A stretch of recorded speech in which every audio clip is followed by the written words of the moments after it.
నమస్తే welcome to Andhraprabha నేను Prashanth. ఫిర్జాదిగూడలో software ఉద్యోగి మృతి ఇప్పటికీ సోషల్ మీడియాలో వైరల్ అవుతూనే ఉంది. మరి అసలు ఎలా మృతి చెందింది? ఏం జరిగింది? తన ఆత్మహత్య చేసుకోవడానికి మెయిన్ కారణాలేంటి అనేది ఒక్కసారి చూస్తే గనక దీని వెనకాల చాలా అనుమానాలైతే వ్యక్తమవుతూ ఉన్నాయి. ముఖ్యంగా అసలు ఏం జరిగింది అనేది మనం ఫస్ట్ నుంచి చెప్తూనే ఉన్నాము. ముఖ్యంగా ఫస్ట్ నుంచి ఫాలో అప్ చేస్తూనే ఉన్నాము. అయితే ఇప్పుడు ఏం జరిగింది?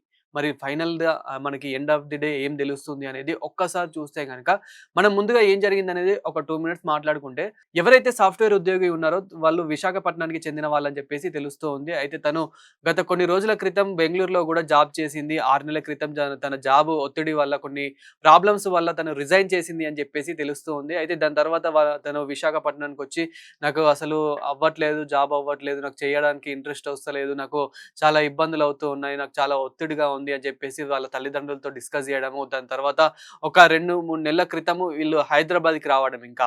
హైదరాబాద్ ఫిర్జాదిగూడలో ఒక రూమ్ తీసుకున్నారు. ఆ రూమ్ గూడా రెంటల్ యాప్ ద్వారా ఇక్కడ రూమ్‌నయితే తీసుకోవడం జరిగింది. అది గూడా ఆళ్ళ యాప్ ద్వారా తీసుకుంటే గనక ఓన్లీ 1 ఆర్ 2 మంత్స్ తీసుకోవడం దానికొక అగ్రీమెంట్ అనేది అలా ఉంటుంది అని చెప్పేసి గూడా ఏదైతే రూమ్‌లో ఉంటున్నారో ఆ రూమ్‌కి గూడా సెపరేట్ మీటర్ గూడా ఉంది అని చెప్పేసి గూడా ఇలాంటివి గూడా తెలుస్తున్నాయి. అయితే మరి ఏం జరిగింది? ఇక హైదరాబాద్‌కొచ్చిన తర్వాత ఏం జరిగింది? హైదరాబాద్‌కి గూడా ఓన్లీ తల్లి, కూతుర్లు ఇద్దరు మాత్రమే రావడం జరిగింది. తండ్రిని ఎందుకని వైజాగ్‌లోనే వదిలిపెట్టొచ్చారు. వాళ్ళ ఇద్దరి మధ్యలో ఏమైనా గొడవలున్నాయా? అని అంటే గనక ఇంతకుముందు గొడవలున్నాయని చెప్పేసి తెలిసింది. కానీ తీరా చూస్తే అంత్యక్రియలకు గూడా అతను రావడం జరిగింది. అంత్యక్రియలు గూడా హైదరాబాద్‌లోనే చేశారు. హైదరాబాద్‌లోనే ఎందుకు చేశారు మరి? విశాఖపట్నంలో వాళ్ళకి బంధుమిత్రులు ఎవరు లేరా? ఎక్కడైనా గానీ ఎంత దూరంలో ఉన్నా గానీ ఎవరైనా చనిపోయారని అంటే గనక కంపల్సరీ వస్తూ ఉంటారు. ఎన్ని గొడవలున్నా గానీ, ఎన్ని శత్రుత్వాలున్నా గానీ వాళ్ళు కంపల్సరీ చివరి చూపు చూసుకోవడానికి గూడా వస్తారు. కానీ ఇక్కడ తీరా చూస్తే సరే హైదరాబాద్‌లో చేసిర్రు అని అనుకున్నప్పటికీ గూడా మరి హైదరాబాద్‌లో ఓన్లీ తల్లిదండ్రులు మాత్రమే ఎందుకున్నారు? వాళ్ళ బంధుమిత్రులు ఎందుకు లేరు? వాళ్ళ సోదరులు ఎందుకు లేరు? మరి వాళ్ళందరూ ఎక్కడికి వెళ్లారు? ఎందుకని వాళ్ళు రాలేరు? వాళ్ళకెందుకని ఇన్ఫర్మేషన్ ఇవ్వలేదు? ఏం జరిగింది? అనే కోణంలో గూడా ఇప్పుడు ప్రతి ఒక్కటి అనుమానం వ్యక్తమవుతూ ఉన్నాయి. ప్రతి కోణంలో గూడా పోలీసులైతే దర్యాప్తు చేస్తూ ఉన్నారు. ఇక సీన్ కట్ చేస్తే మరి ఆ రోజు రాత్రి ఏం జరిగింది? సో, తను గతంలో నుంచే తను అంటే గత కొన్ని రోజుల నుంచే చాలా ఇబ్బంది పడుతూ ఉంది. తను మెంటల్‌గా డిస్టర్బ్ అయ్యింది. తన బ్రెయిన్‌లో గూడా అసలేదో అయ్యింది అని చెప్పేసి ఇలాంటివి చాలా వినిపిస్తూ ఉన్నాయి. అయితే ఆ రోజు నైట్ గూడా వాళ్ళు మియాపూర్‌కి వెళ్లి వేరే ఫ్లాట్ కోసం వెతకడము, ఇల్లు కోసం వెతకడం అనేది జరిగింది. ఇక రాత్రి వాళ్ళు ఫిర్జాదికి గూడా ఇప్పుడు ఉంటున్న నివాసం ఏదైతే ఉందో అక్కడికి రావడము, అక్కడికి చేరుకున్న తర్వాత వాళ్ళ తల్లి గూడా తనతో చెప్పడం జరిగింది. ఈ సాఫ్ట్‌వేర్ ఉద్యోగి ఎవరైతే ఉన్నారో తనకు చెప్పడం గూడా జరిగింది. అమ్మా ఏమి గాదు, మనకు తొందరలోనే రూమ్ దొరుకుతూ ఉంది. తొందరలోనే మనము అక్కడికి వెళ్లి సెటిల్ అవుదాము. ఇంకా ఈ ఒక్క రాత్రి అయితే ఓపిక పడదాము అని జెప్పేసి చెప్పడం జరిగింది. అదే రాత్రి తను అంటే వాళ్ళ తల్లి ఇచ్చిన స్టేట్‌మెంట్ ప్రకారం ఇది. సో, మరి ఏం జరిగుండొచ్చే కోణంలో గూడా ఇప్పుడు పోలీసులైతే ఎంక్వైరీ జేస్తున్నారు. ఇక మరి ఆ రోజు రాత్రి తల్లి పడుకున్న సమయంలో ఇక తను బయటకు రావడం, బయటకొచ్చిన తర్వాత వాళ్ళ డోర్ ఏదైతే ఉంటుందో, ఆ డోర్‌కి లాకేసేసి కింద ఫ్లోర్ ఏదైతే ఉంటుందో, first floor and ground floor ఏదైతే ఉంటుందో వాళ్ళకి వెళ్లి నాక్ జేయడం జరిగింది. అంటే పిలవడం జరిగింది. అప్పుడు గాఢ నిద్రలో ఉంటూ ఉంటారు. సో, ఇంకా వాళ్ళు రియాక్ట్ అవ్వలేదు. కింద ఒక అబ్బాయి గూడా చూసాడు. అంటే అతను బ్యాచిలర్‌గా ఉండే అబ్బాయి గూడా చూసాడని చెప్పేసి తెలుస్తూ ఉంది గానీ, ఆ టైంలో తను అలా నగ్నంగా చూసేసి భయపడి అతను ఇంకా ఆ సమయంలో చాలామంది భయపడుతూ ఉంటారు. అంటే ఎవరైనా అలా పిలిచినా గానీ, ఎవరైనా సడెన్‌గా నన్ను కాపాడండి, నన్ను ఎవరో ఏదో చేస్తున్నారనంటే గనక ఆ సమయంలో చాలామంది భయపడుతూ ఉంటారనమాట. ఇక తను గూడా భయపడేసి ఏదో జరుగుతుంది, ఇంత సీరియస్ అవ్వదేమో అని చెప్పేసి తను గూడా తన రూమ్‌లోకెళ్ళి దుప్పటి కప్పేసుకొని పడుకోవడం జరిగింది. ఇక తీరా చూస్తే తను అదే వేలో తను ఇంకా ఉరకడం జరిగింది. తన ముందట గూడా ఒక అబ్బాయి వెళ్ళడం జరుగుతుంది. ఆ అబ్బాయిని గూడా విచారించిన పరిస్థితి మనమైతే చూసాము. ఆ అబ్బాయి గూడా ఏమని చెప్తున్నాడంటే గనక, "నా ఎనక ఒక అమ్మాయి ఇలా వచ్చింది. ఎందుకొచ్చిందో నాకు తెలీదు. సో, ఎవరో తరుముతున్నారు. నన్నే తరుముతుందేమో అనుకోని నేను పరిగెత్తడం జరిగింది. దాని తర్వాత అమ్మాయి ఎక్కడికెళ్ళిందో నాకు తెలీదు.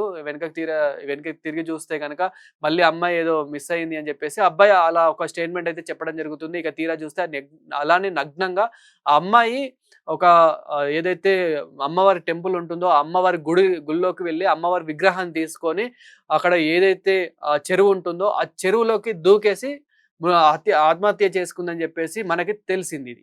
కానీ ఇక్కడ ఇప్పుడు మొట్టమొదటిగా అంటే వాళ్ళు హైదరాబాద్‌కచ్చినప్పటి నుంచి వాళ్ళ తీరు చూస్తే గనక ఏ విధంగా ఉంది? వాళ్ళు చుట్టుపక్కల వాళ్ళేం చెప్తూ ఉన్నారు? వాళ్ళ బిల్డింగ్ వాళ్ళేం జెప్తున్నారంటే గనక, సో, వాళ్ళు అచ్చినప్పటి నుండి ఎక్కువ ఎవరితో మాట్లాడేది గాదు. వాళ్ళు ఇంట్లోనే ఎక్కువ ఉండేది. సో, వాళ్ళది కొంచెం బిహేవియర్ గూడా కొంచెం తేడాగా ఉండేది. అసలు వాళ్ళు ఎందుకలా జేసుకున్నారో తెలీదు.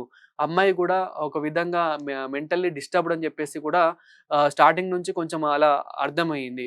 సో, అంతా కొంచెం వాళ్ళ కుటుంబంలో గూడా ఏదో ఒక గొడవలు, ఏదో ఒక సమస్యలున్నట్లు గూడా తెలుస్తుంది అని జెప్పేసి గూడా వాళ్ళ కింద ఉన్న వాళ్ళు గానివ్వండి, వాళ్ళ చుట్టుపక్కల ఉన్న ఎవరైతే పబ్లిక్ ఉంటారో వాళ్ళు చెప్పడం అయితే జరుగుతుంది. అయితే ముఖ్యంగా ఇక్కడ ఏం జరిగేది అనంటే గనక వాళ్ళ ఇంటికి గూడా అప్పుడప్పుడు ఎవరెవరో వచ్చేవాళ్ళు. అది గూడా సమయం కాని సమయంలో వచ్చేవాళ్ళు. అంటే అర్ధరాత్రి 2కి, అర్ధరాత్రి 3కి ఇలాంటి సమయంలో ఎవరెవరో వచ్చేవాళ్ళు అని చెప్పేసి గూడా మా చుట్టుపక్కల ఉన్న వాళ్ళు చెప్పడమే తప్ప మాకు ఎప్పుడు చూడలేదు. అయితే మేము అప్పుడు పడుకునే వాళ్ళం. అయితే ఇలా వస్తూ ఉన్నారని జెప్పేసి కూడా చెప్తున్న పరిస్థితి కనిపిస్తుంది. మరి వాళ్ళెవరు? ఎందుకొస్తూ ఉన్నారు? సో, ఇప్పుడు మనకు వాళ్ళ చుట్టుపక్కల గూడా ఏమని చెప్తున్నారంటే, వాళ్ళ అమ్మ కారణం వల్ల అని ఈ అమ్మాయి చాలా డిస్టర్బ్ అయ్యింది. ఆళ్ళ అమ్మ కొంచెం ఆహ్, వేరేలాగా అమ్మాయిని తయారు చేసింది. అమ్మాయికి వేరేలాగా ఏదో రకంగా చేసింది అని చెప్పేసి ఇలాంటివి గూడా చెప్తూ ఉన్నారనమాట. మరి ఆళ్ళ అమ్మ ఈ అమ్మాయిని ఏమైనా చేసుండొచ్చా? అంటే మెంటల్‌గా డిస్టర్బ్ చేసుండొచ్చా? లేదంటే ఇంకేదన్నా పాల్పడుండొచ్చా దేనికైనా? సో, ఇక్కడ ఇంకో సీన్ కట్ చేస్తే మనకేంటంటే అక్కడ ఏదైతే సీసీటీవీ ఫుటేజ్ ఉంటుందో వాళ్ళ బిల్డింగ్‌లో సెకండ్ ఫ్లోర్‌లో ఏదైతే సీసీటీవీ ఫుటేజ్ ఉంటుందో అది ఇప్పటి వరకు బయటకు రాలేదు. సో, దీని మీద గూడా పోలీసులు ఎంక్వైరీ చేస్తూ ఉన్నారు. పోలీసులు ప్రతి కోణంలో అయితే వాళ్ళు ఎంక్వైరీ చేస్తూ ఉన్నారు. కానీ ఇక్కడ ఇప్పటికే చాలా అనుమానాలు వ్యక్తమవుతూ ఉన్నాయి. ఇక్కడ తీరా కట్ చేస్తే ఈ సంఘటన జరిగిన తెల్లారి అసలు ఏం జరగనట్టుగా వాళ్ళ తల్లిదండ్రులు మంచిగా అదే బిల్డింగ్‌లా డోరేసుకొని పిలిచినా బయటకు రాకుండా అందులో మంచిగా టీవీ పెట్టేసుకొని, మంచి సాంగ్స్ పెట్టేసుకొని, డీజే సాంగ్స్ పెట్టేసుకొని వాళ్ళు వింటున్న పరిస్థితి కనిపిస్తూ ఉంది. అంటే ఇక్కడ ఏం జరిగుండొచ్చు? సో, వాళ్ళ తల్లిదండ్రులు ఏమైనా చేసుండొచ్చా అనే కోణంలో గూడా ఇప్పుడు అనుమానాలు వ్యక్తం అవుతూ ఉన్నాయి.